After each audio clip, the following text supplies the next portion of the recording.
Ya Jadi kan? ceritanya mau nyalon lagi nih. Ya lihat aja ke depan, bagaimana ini, gimana restu Pak Soleh ini. Tapi kalau mau nyalon lagi berat loh Pak. Lawannya ini muda-muda loh. Ada Airin, Airin mau ditarik katanya nih. Nggak jadi dia ke Jakarta. Dari dulu Pak Teten tuh nakut-nakutin saya, tapi saya nggak takut. Bukan. Iya. Ini realitas nih. Ada Tapi IT mana? juga Ya, gitu. lihat dulu dong. Jangan main nakut-nakut orang kalah menang bisa tidak bisa. Waktu nyalon kemarin juga masih Iya. ada begitu Lawan seperti Soekarno itu ya. ya. Dulu beliau bilang lawannya berat. Kata beliau enggak, lawan menang saya. Saya mau politisi yang selalu Percaya diri. optimis, saya mau percaya diri. Beliau memang punya aliran darah Jawara Pak. Jadi petarung ulung beliau ini. Kalau kita baca silsilah beliau Pak nih, ya beliau orang tuanya itu Haji Jiran, itu tokoh terkenal di Tangerang dan ahli pencak silat, pendekar ulung lah. Dan kalau ditarik, Iya tapi guru tapi jago silat juga. Tapi kalau tarik lagi dia ke Arya Wangsakara, cucunya Gesang Ulun yang di Sumedang, Raja Sunda paling termasyhur waktu itu. Jadi memang beliau punya trah. Jadi kalau soal Banten itu kecil buat beliau tuh. Dan yang pasti Pak Uten, Pak Wahidin ini dengan modal nothing tulus. Itu Dalam benar. segala, nothing tulusnya itu yang membuat kepercayaan diri yang hebat. Iya, betul. Saya perhatikan dari kota, dari ini semua, nggak ada rasa takutnya, nggak ada rasa ininya, karena nothing tulus. Nah ini, Ya makanya orang-orang bicara korupsi apa saya? nah jadi tingkat resistensi warga di Banten itu cukup besar memang ke beliau. Yang paling fenomenal tingkat resistensi itu ketika para buruh ya Oh ya itu ya demo di kantor gubernur dan ini luar biasa bisa masuk ke kantor beliau. Bagaimana mungkin Pak kantor gubernur bisa dimasukin oleh para buruh? Senang saya malah dia masuk. Senang. Kenapa? Karena saya di situ diuji soal keteguhan prinsip saya sebagai seorang gubernur. Bukan kayak yang lain. Yang bikin percantan suruh minta naik-naik. Kalau saya enggak. Saya komitmen pada undang-undang dan komitmen pada perintah presiden melalui menteri tenaga kerja bahwa tidak boleh gubernur naikin sesuai dengan rumusan formulasi. Di situ saya tegas bilang Pak Jokowi, saya akan pertahankan apapun resiko saya. Waktu itu melihat Punya enggak konsekuensi. melihat di TV ruang kerja dan meja kerja Bapak itu dinaikin kaki itu marah enggak? Enggak marah. Emang dia lagi pengen duduk ruangan gubernur, kenapa kita marah? Dan pertanyaan kita tuh kenapa bisa masuk itu? Lah polisi itu mah pengamanan itu urusan. pengamanan.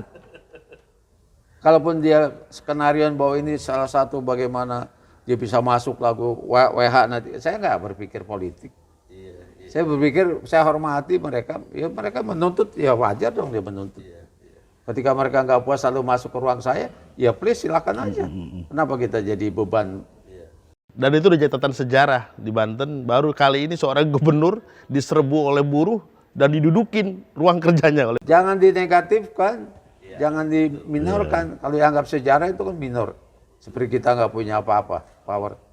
Tapi kita balik secara positive thinking bahwa itu memang hak mereka untuk demo lalu mereka masuk ke ruangan itu lalu duduk-duduk. Dan Saya tidak merasa terhina. dan nyatanya Pak WH gubernur itu sendiri tidak merasa terhina. Itu dia. Itu apa? Dan apa Tidak ada akhirnya? tindakan balasan kan tidak ada atau Kita respect sama beliau sikap itu. Ketua PDRC datang ke tempat saya dua-duanya.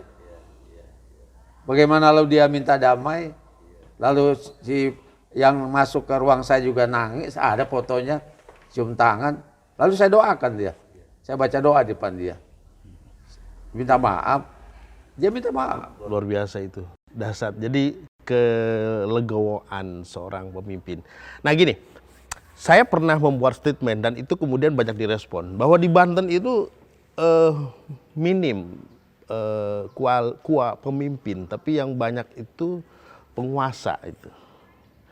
Artinya upaya pemberdayaan potensi-potensi lokal di Banten itu belum berjalan efektif, tapi lebih banyak karena kecenderungan kekuasaan itu. Bukan memimpin tapi berkuasa itu. Ada komentar seperti itu? Orang sana itu kalau Pak Teten jadi kepala daerah lalu nggak pakai sirene, dia nggak hargain. Dia nggak hargain. Karena memang mungkin dulunya dididik seperti itu. Jadi orang sana tuh harus tampilan keren, bagus, gagah. Kalau kita lewati itu kasihnya, dia nggak. Jadi belum sampai kepada kepemimpinan secara Islami yang qanaah, yang sederhana. Kalau orang-orang secara umum kan di Tangerang aja seneng dengan gaya saya yang sederhana, pakai motor, jalan kaki. Nah itu kan Bapak sebagai gubernur saya kira memang realitasnya seperti itu kan karakter mereka. Iya, Tapi nggak ada upaya dalam rangka pendidikan misalnya diutamakan pendidikan supaya merubah karakter itu. Rubah mentalitas. Iya. Nggak ada. Kayak pegawai itu kan kita berikan insentif, lalu kita adakan pengajian, ada pendekatan. Saya memberikan contoh. Tapi sementara orang ini, orang-orang tertentu itu memang ingin menampilkan bahwa dengan kekayaan, dengan kekuasaan, ya, itu pola-pola patronisme, feodal dikembangkan. Sementara dia datang dengan progresif, dengan melakukan semacam resolusi.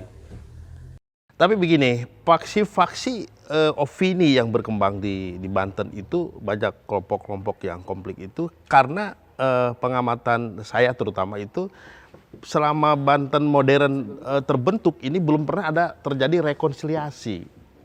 Baik rekonsiliasi budaya, rekonsiliasi nilai maupun rekonsiliasi politik gitu. Itu yang menjadi sumber konflik yang tak berkesudahan. Kalau politik buktinya saya didukung. Tapi kan konflik jalan terus itu kan. Konflik di mana? Orang setiap ada penganggaran, ambil keputusan juga solid.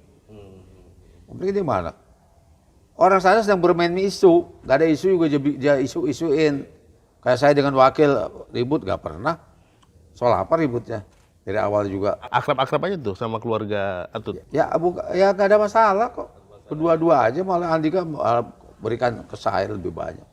Silakan aja. Apa soal apa? Pegawai gak ada. Luar makan ribut. Jadi sana memang sengaja dibuat paksi kelompok-kelompok, lalu dikesankan sepertinya.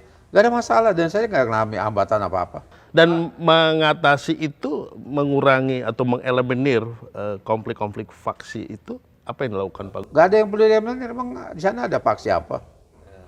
Orang dia mengaku sendiri, seorang bilang bahwa saya faksi ini, saya LSM ini, saya mau, malah merasakan biasa aja kayak di sini. Ya, mau apa? Kita sendiri yang menambahkan saya di kelompok ini. Dia sendiri untuk apa? Menjadi pressure group atau kelompok-kelompok penekan kepentingan, ya kan? Untuk apa? Untuk ini dapat proyek. Ujungnya itu. Kepentingan. Nah makanya saya nggak perlu eliminir, saya mau dengan sikap kita aja, dengan ketentuan, nggak ada masalah. Ya itu memang dinamika, jadi kepercayaan diri yang penting Pak. Lah saya buktinya kan bikin Banten lama itu kan luar biasa tantangannya. Siapa yang sanggup bikin Banten lama berubah? Coba tanya, siapa yang sanggup?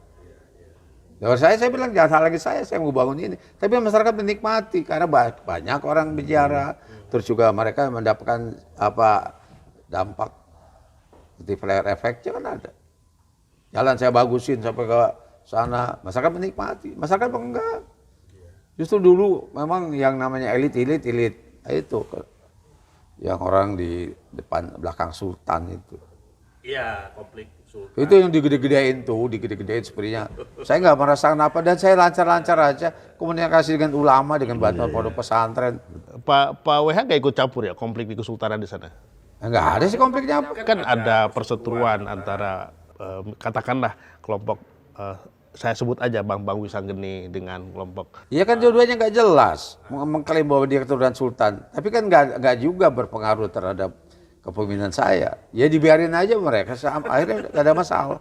Cuma kan sepertinya kalau dari luar konflik antara Wisanggeni, konflik dengan Ismet, ya nggak ada sebenarnya.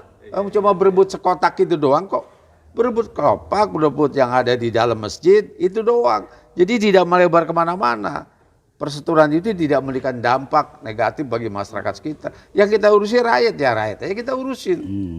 Yang bikin jalan untuk rakyat, jalan kita urusin. Mau di mana ada konflik? Menarik nih Pak Soleh ya. Kita udah tak terasa udah hampir 40 menit nih ngobrol nih. Asik gini. Jadi terjawab sudah nih keraguan, pertanyaan-pertanyaan masyarakat Banten tentang berbagai problem pembangunan. Yang nanya gue yang mana lagi masyarakat Banten, sama mereka yang nanya yang mana, orang udah jelasin sama saya dari dulu. Pak WH itu tadi saya bilang modal nothing tulusnya itu ini dia. kekuatannya, Iya. kekuatannya betul.